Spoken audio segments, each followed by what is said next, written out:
金沙江上，白鹤滩水电站赫然耸立。这个当今世界在建规模最大的水电工程，历经半个多世纪的大坝选址，12年的建设工期，建设者们用去396万根毛索毛杆，加固世界最大的边坡，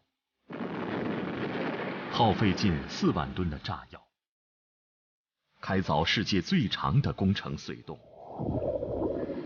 首次在松散的玄武岩上拦河筑坝，施工难度堪称世界之最。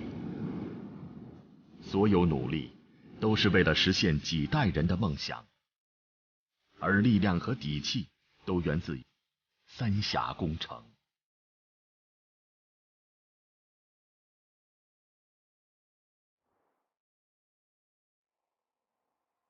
这个超级工程堪称世界水电工程建设史上的巅峰之作。三峡工程凝结着建设者们数十年设计、施工、工程装备等各项成果。这是一次大国工程的集中展示和发力，也是另一项工程奇迹的开始。三峡工程之前，中国水电是处于一个跟跑阶段，到三峡你才逐步的并跑到领跑。所以说，三峡工程搞完了，我们可以继续去从事这大水电的建设。汪志银，水电高级工程师。这一段特殊经历让他更钟情于挑战水电工程的极限。在此后的20多年里，他带领中国水电梦之队，完成了从三峡到白鹤滩水电站的历史性壮举。登上白鹤滩289米高的坝顶，俯瞰逶迤东流的金沙江，眼前的这一切已不再是单纯的高度标记，而是世界水电技术攀上新高峰的印证，更是中国能源发展的新标志。白鹤滩的话，应该是当今世界在建的水电站的一个最高水平的，因为它的综合技术难度也最高，对我们今后的这个碳排放、碳中和都可以做出很大的贡献。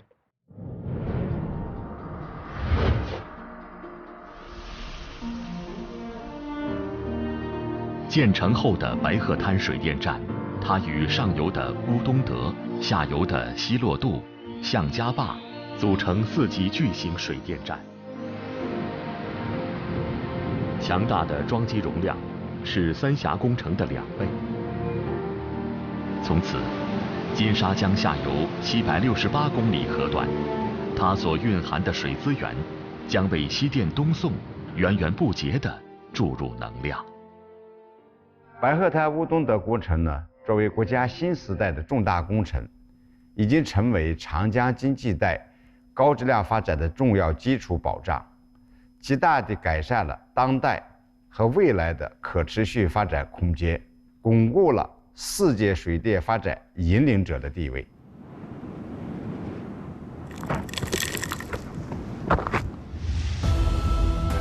水电建设每一步都是难关。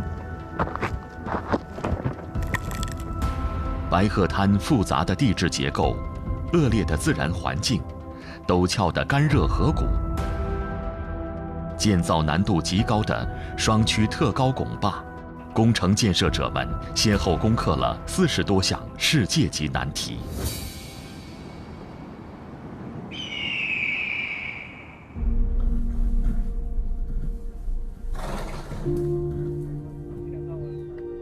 回想20年前第一次徒步驿道的情形，负责前期勘探的工程师们依旧心有余悸。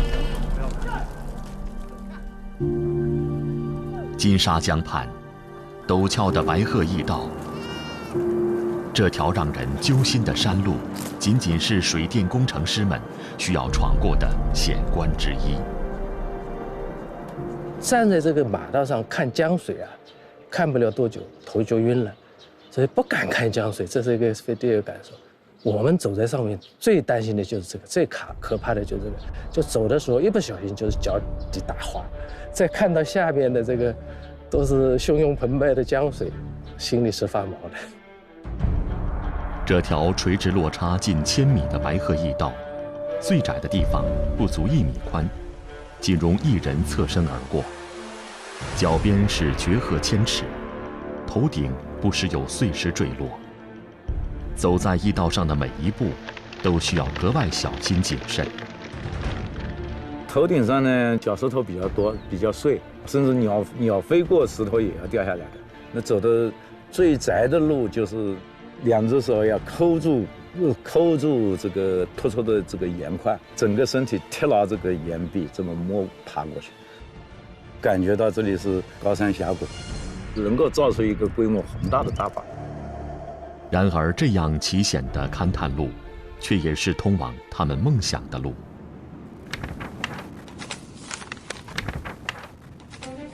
2000年秋天，徐建荣正式接手这个项目。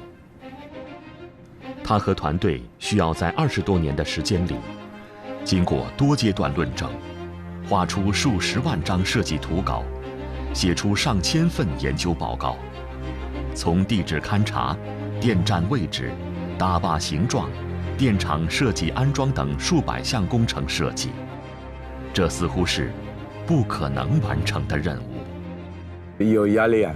做梦的时候也是在那里，也是梦见自己在那里敲石头。主要是我们有一些地质规律没有摸透的时候，相当于黎明前的黑暗了。这个时候是最痛苦的。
河谷是比较宽阔的，是吧？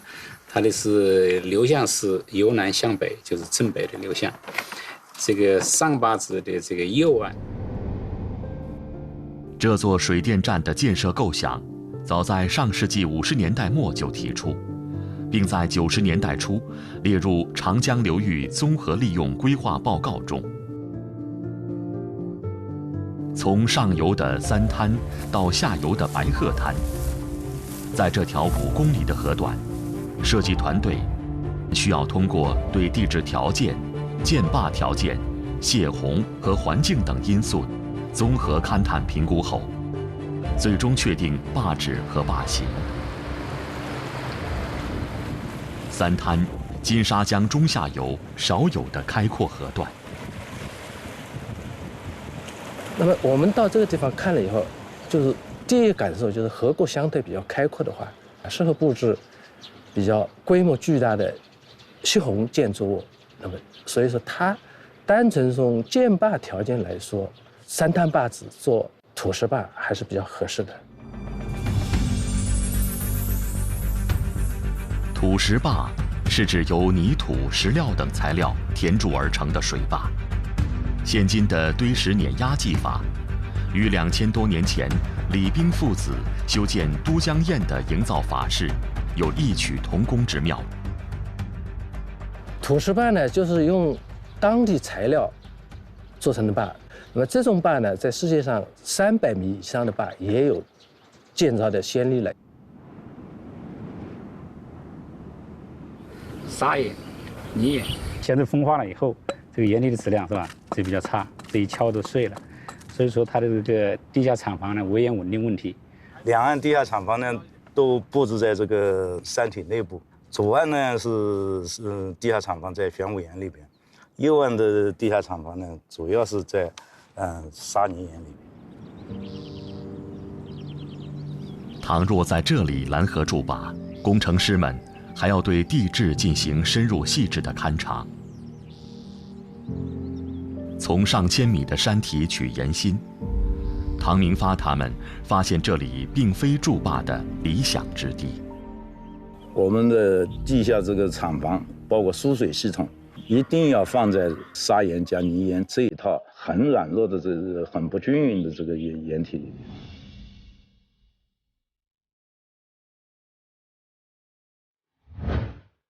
规划中的水电站将由世界上最大规模的地下动势群组成，其中可容纳总装机容量为1600万千瓦水电机组的地下厂房，可以装下一艘辽宁舰。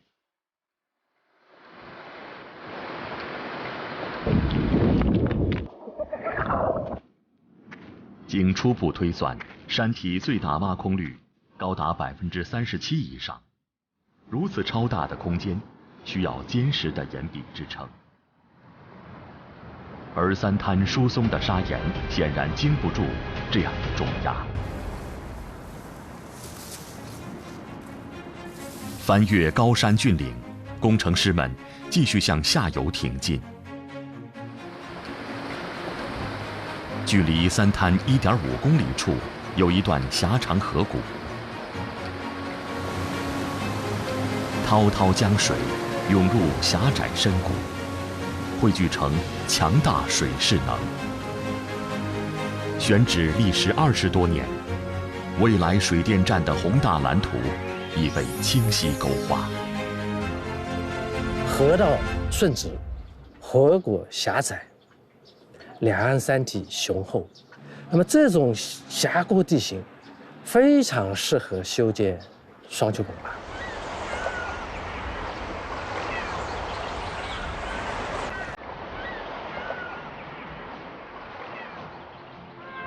白鹤滩，一个在地图上都不容易找到的荒滩，多年以后，却因一座超级水电站而声名远扬。面对一碧万顷、沙鸥翔集的河谷，白鹤滩工程总指挥汪志林依然记得第一次勘察两岸山势的情形。两边都是高山峡谷，岩壁上长的都是仙人掌，河道里面的这种巨石比较多了，所以它水流湍急的时候，水花激荡起来，你说震撼也好，也非常的适合于建造拱坝。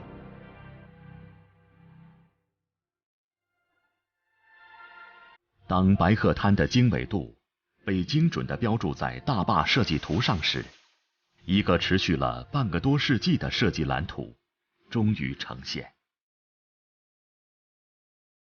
未来的白鹤滩，左右两岸各安装8台100万千瓦水轮发电机，而为其积蓄强大水势能的是289米的特高拱坝。超薄的坝体，流畅的双曲线，这种力学与美学完美结合的坝型，堪称坝工界的极品。我的拱坝是有曲线的，就像人的健身一样，应该是最美的一个大坝了，科技含量是最高的，它是大坝里面的皇冠。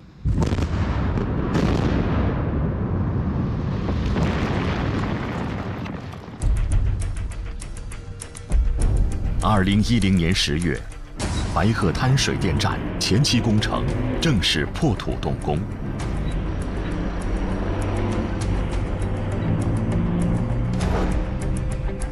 建设者们没有时间庆祝这个节点，因为一切才刚刚开始，后面有许多工程难题亟待解决。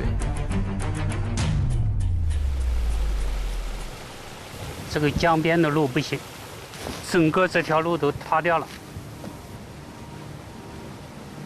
这是通往白鹤滩的唯一一条公路，却在汛期坍塌，交通被迫中断。这个一定要打一条上下游能够贯通、洪水冲不断、塌方砸不烂的交通要道。右岸一样。周垂一，工程设计师，他的任务就是要在山高路险的白鹤滩设计布局交通网。一旦这张路网铺开，高峰时期每天将承担至少2万多名施工人员和近8000辆工程车的通行，每天将有近10万吨物资和渣土经由这张四通八达的路网被送达各个施工点。最危险的情况下，前面一个车过了这个路段，回过头去，道路已经塌到江里去了。这样的情况，连施工期的交通都不能满足。所以，进场筹建的第一项任务就是修路架桥。白鹤滩水电工程横跨金沙江，两岸岩壁陡峭，最初的材料运输甚至要靠马帮驮运。而且，沿途地形之复杂，运输能力的需求之巨大，可谓中国水电建设史之最。没有足够的基础设施，这个超级工程就只能停留于想象。但现在，周垂一他们有了一个很有魄力的解决方案，用7座跨江大桥实现水陆穿越。大增物资跟大建物资通过铁路跟公路联运的方式，经过昭通、东川、西昌，到达白鹤滩上游的云南四川交界的葫芦口。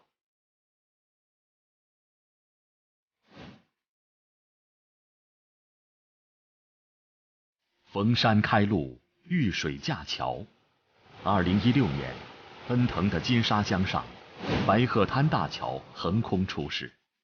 这座拉索桥是进出白鹤滩的大门，耗资4.5亿多元，历时4年建成。我们要在现场展开这种大规模的施工和建设，我们还需要在我们厂区内布置大量的厂内道路。白鹤滩两岸的边坡开挖工程已全面展开，设计能直接到达各施工点的厂内道路显得愈发紧迫。这个在平面上都绝非易事的交通设计，放到望山跑死马的山区，难度系数大了很多。再加上白鹤滩大坝施工高差达700米，为了保证大坝和4大主动式群的施工及联通，周垂一要解决的不是平面交通，而是立体交通、垂直运输的问题。施工队伍进场后，如何在有限的空间内迅速到达不同高程的施工点，是最大的难题。上游的地质条件也不好，水库蓄水之后塌岸会很多。上游直接到巧家和这个宜兰县距离要近过。我们看到的这一些条件很差的路，也要作为施工道路的。施工期低线、中线、高线都是要的。即便是大坝建造是不断长高的过程，地下动势群是不断向下挖空的过程。固定的交通道路根本无法满足动态施工的需求。主体工程开工后，有超过上千个工作面同时施工。这些四通八达的路网，相当于大坝建设的脚手架。这就意味着，路网必须四通八达，且可灵活变通。基本上要50米就要有个通道，因为我们开挖的时候是每15米一层。为了满足大坝跟厂房的施工，我们在左右岸各布置了3条主要的道路。从这3条线插出来的路，基本上每50米高程就要有一条支线，来解决到达各个工作面的问题。白鹤滩交通枢纽每天有上万人在运转，巨大的动势群每天要挖出数万吨岩石。加工后进入混凝土搅拌厂，全天24小时保证上下进出通畅。四通八达的交通网络，让白鹤滩这个巨型工地得以高效运转。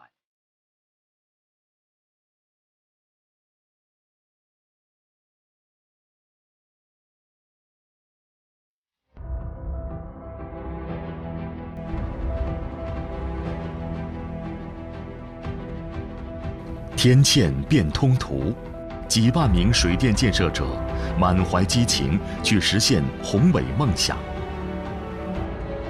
大江之上，他们将攻克道道难关，不断去刷新双区特高拱坝的世界纪录。双区拱坝的形象类似于鸡蛋壳，它虽然很薄，但是它的超载能力超强。通过这个壳体结构，把水推力传递到两岸坝间。那么两岸坝间的话，实际上就起了它承载作用。这是力学与美学的结合。形同弯弓的坝体，要抵挡1650万吨的水推力，相当于上百万台推土机的推力，沿弧线传递给两岸山体。担负如此重压的两座拱端，又称坝间。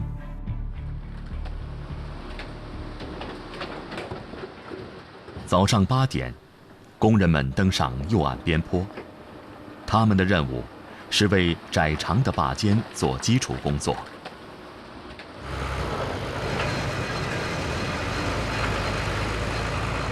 这意味着要在掩体边坡上开挖长1150米、高289米的坝间槽，运走能堆起15座胡夫金字塔的沙石。600多米高程的右边坡，是一座近乎垂直的绝壁。你把那个自动监测数据拿出来看看。只有把这个特性研究清楚以后，我们才有针对性的支付措施，这样边坡才能稳定。站在让人眩晕的崖壁上，工程师陈文夫要时刻监测山体开挖后边坡发生的变化。右岸边坡坡度达70度，几乎近似于垂直边坡。这个开挖过程中啊，是要求你下挖的速度和支付的速度要相协调、相匹配。我在往下挖的时候，上边的边坡它不至于塌方。白鹤滩两岸大多是火山喷发形成的岩石，在这里建筑高坝，工程师们早已做好了心理准备。当右岸开挖到高程590米时，埋在山体中的柱状节理玄武岩，给边坡开挖带来极大难题。柱状节理玄武岩就像一把筷子，在它结构完成的时候，那它的承载能力非常强的。卸合以后，离析会张开松散。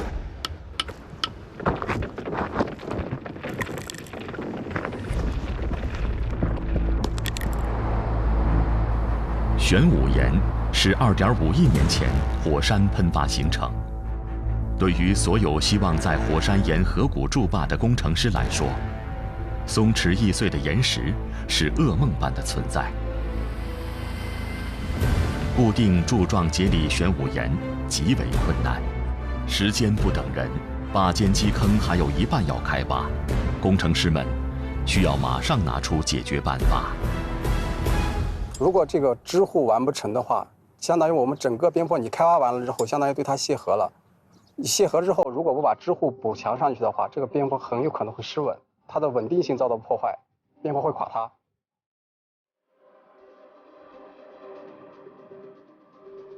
上官方，右岸工程技术管理负责人，由他领头的技术攻关小组，也是白鹤滩工程铁人团队之一。今天，面对比2座埃菲尔铁塔还高的垂直边坡，他们将挑战又一项世界水电工程纪录。白鹤滩水电站像一个导师，在我们的建设过程中，也给我们提出了很多命题。要将25.6万根加固锚杆打入陡峭岩壁山体内，那是一个超乎想象的巨大工程。它的工程量太大了，如果我们的支护不能紧跟的话，我们的开挖要暂停。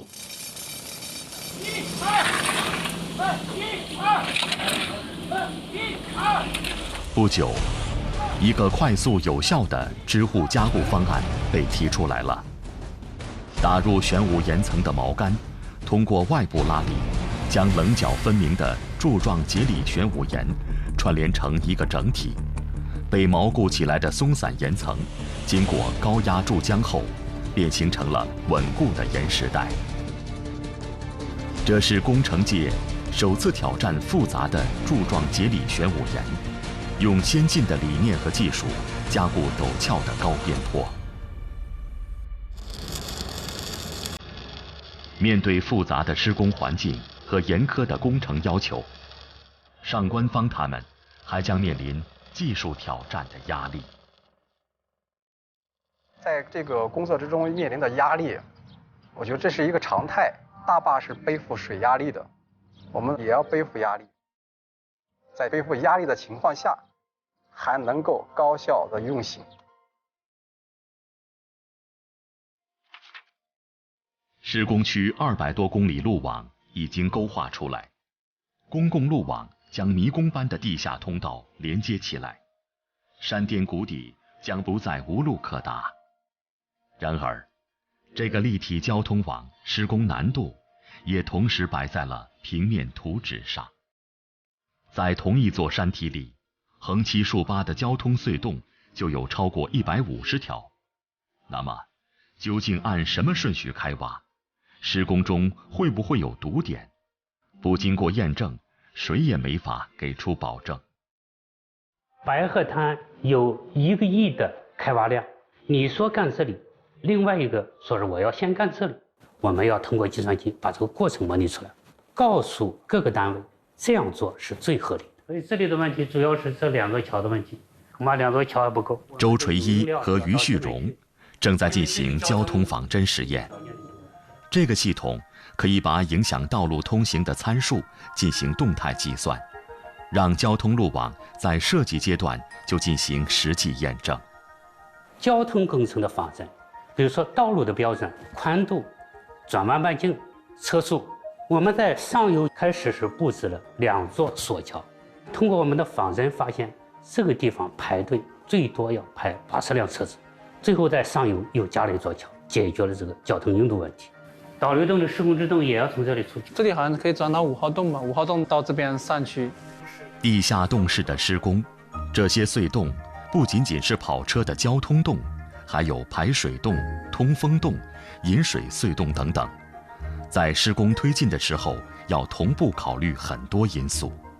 我们做交通仿真的时候，是把整个路网所有的工作面全部都放进去，这样得出来的一个结论的话，也能反映实际施工的时候的一个真实情况。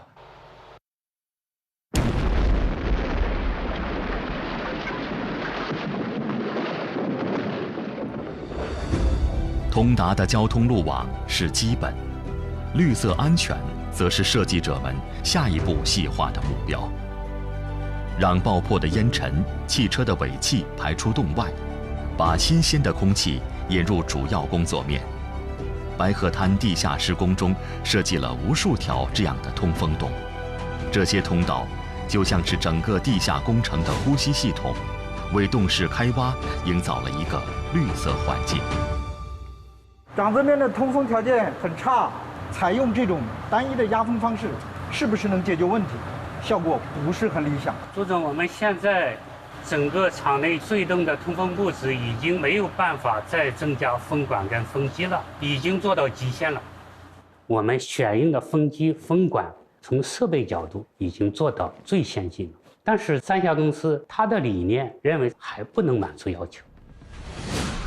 地下工程常规的设计是施工区独立通风，在往地下掘进的同时，排风机也往里吹，促使空气流动。但白鹤滩超大的地下洞室群，哪怕使用最先进的排风机，爆破开挖后，仍然需要静置40分钟，工作面排出灰尘后，人员才能进入施工。如果能在保证空气质量的同时，缩短等待时间，那就可以直接提高施工效率。要达成这样的目标，不能完全依靠大功率的风机，而需要一种全新的通风设计。为此，周垂一团队要重新为气流找通路。通过这样一个管道进来，并且还要再拐弯拐进去，这个通风会非常难处理。这边的话好像是有一条603，污浊空气从这边出去会距离太长，包括这里面也要把风往这边拔出来。这样的话，整个就是一个大的风流，通过2条主的排风灯吸到河床里面去。这一部分我要经过长时间的讨论，最后专门在左右岸打了2条专用的排风灯。这个专用的排风灯碰到不同的东西，打一条竖拧下去，连起来，像一个大的抽油烟机，把所有的地下工程的污浊空气排到洞外去。这样一个通风措施采取以后，原来掌子面的通风时间40分钟，可以降低一半到20分钟。白鹤滩的通风、洞内的施工环境都达到了国际最高的水平。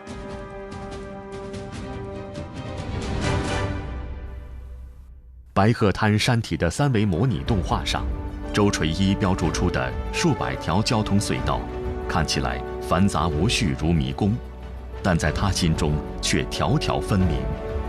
总长200多公里的交通网，串联起左右岸上千个工作面。这样的绝劲速度与技术，让中国水电梦之队无惧高山大河。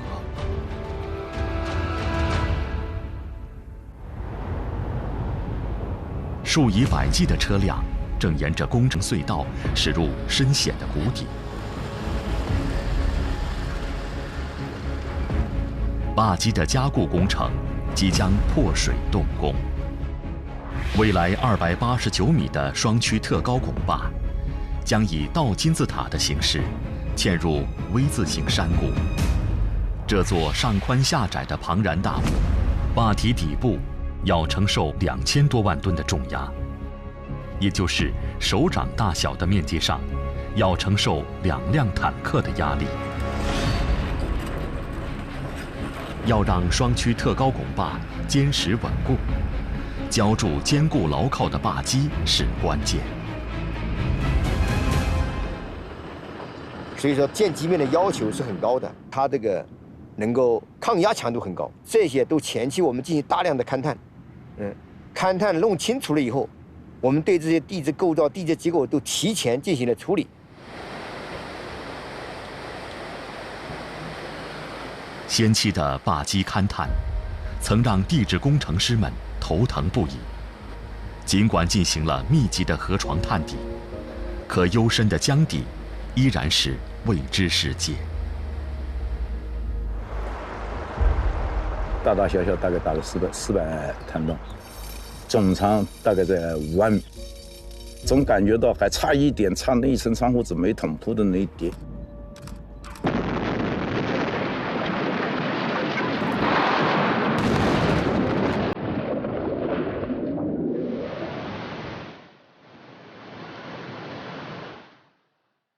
当5条导流洞全部贯通后，流淌了千万年的江水终于改道。江水绕过施工河道后，江底变洼地，河床水落石出。清除沉积的沙石，巨大岩石显露出来。这是工程师们期待中的角力容颜。它的完整性非常好，强度也比较适中，所以做个拱坝基础是非常好的。所以这层保护层就像一个乌龟壳一样的盖在了下边比较差的岩体上面。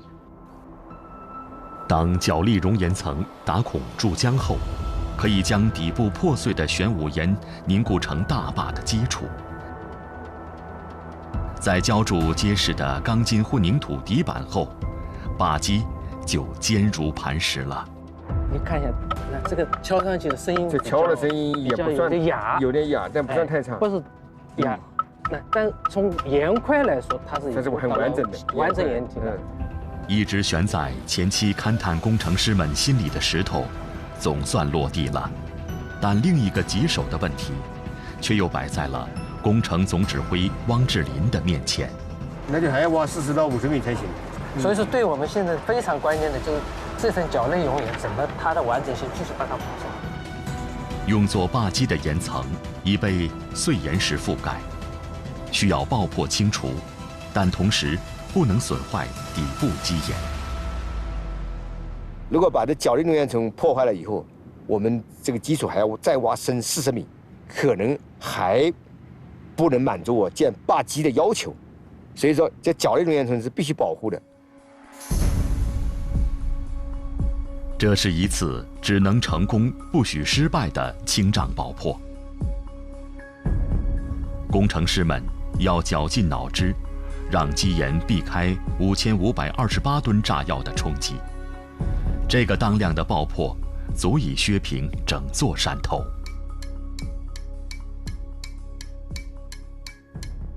荣越9有着30多年爆破经验的工程师，他和团队接受了这项挑战，而这也是他工程专业上的重大突破。因为我这是水平铲状的，就是不能把它破坏，所以说呢，你要采用传统的爆破方式，那么就把它就破坏掉。为了保护底部基岩，荣越9他们提出了复合消能爆破方案。数据模型显示，这种爆破方式不仅能消减向下的冲击力，同时还能利用反射冲击波实现借力打力，将开挖功效提高6至8倍。论证这一创新之举，荣越9和专家团队准备了2年，做过上百次方案推演。那么我们炸药的速度一般都是3000到3600左右，它的波的传入以后，它就形成了第一反射波，反射波按照什么？按照球面。秘密武器是这些实心的铁球。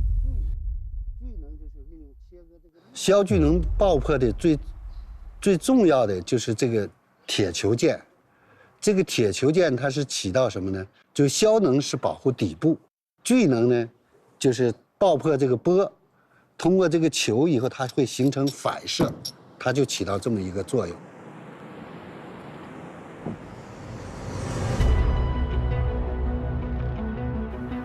铁球的弧面能消减震能，同时还能反射冲击波，进而完成聚能爆炸切割。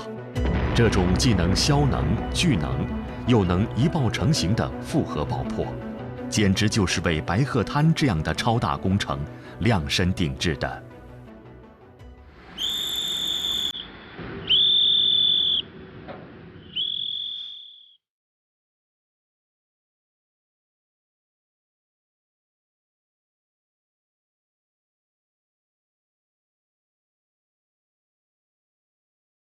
有着3个足球场大小的角力熔岩坝基，被11米厚的破碎岩石覆盖着。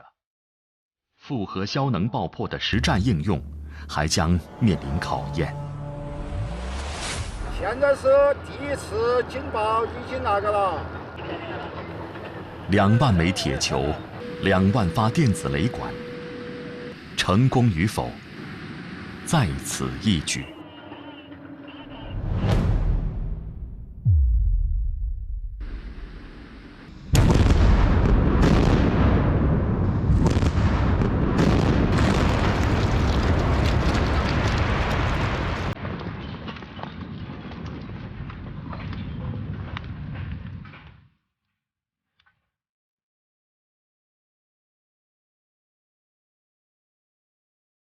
就是效果非常好，被保护的岩体完好无损，这是我最难忘也是最欣慰的。闪能爆破法应该是第一次在白鹤滩试验并运用，所以说发现，因为闪电爆破法是比较好的一种保护层开发爆破的方法。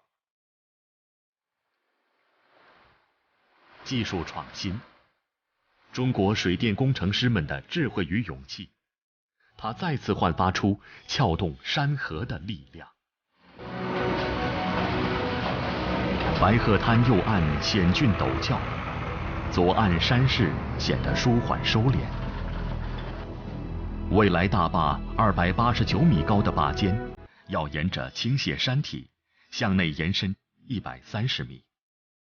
这个大坝呢，又不对称，这个左边很陡，右边滑，岩石也不对称。在不对称的湖泊里头建这个是很不简单，国际上是没有的，这都给我们带来很大的挑战。好，超过我。这个旋尾岩的话，它最高能区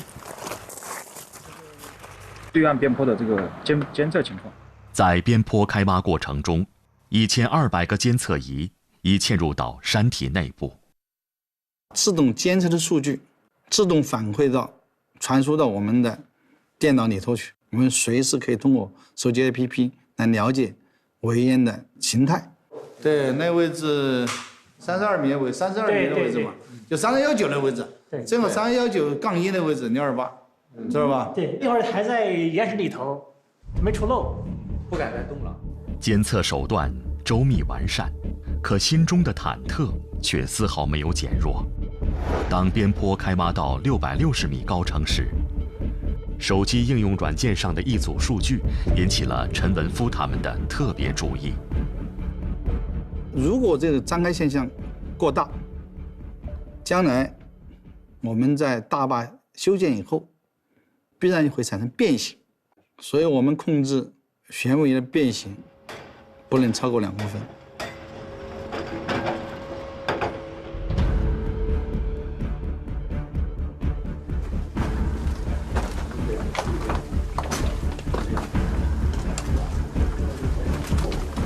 近万米的勘探洞，直达左岸的心脏。这个洞应该观察110呢，接110，对，那还是这个还是个。监测到的数据，可以通过山体内部的结构变化，直观地反映出来。声音就是清脆，这个是一个大块岩石的声音，是吧？是很完整的大块岩石。这个就是有一点点力气，是吧？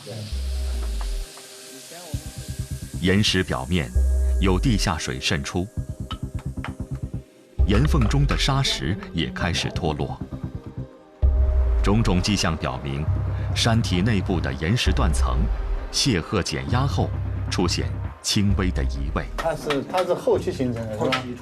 后期充填的。它这个裂隙已经充填了之后交接在一起。从裂隙的走向判断，这是一个斜向断层，与倾斜的边坡形成2个叠加的三角体。坝基岩体它的走向是往河谷和上游的，那么我们最大的体量约2万方，2万方相当于埃及的一个金字塔，它的重力的分力使它有一种下滑的趋势。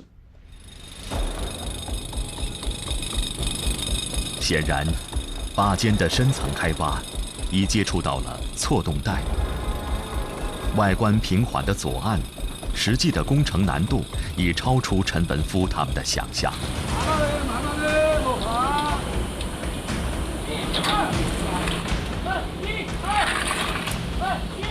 常用的支护方法是锚索加固法，柔软坚韧的钢丝如同缆绳一样，将下滑的岩层紧紧锚定住。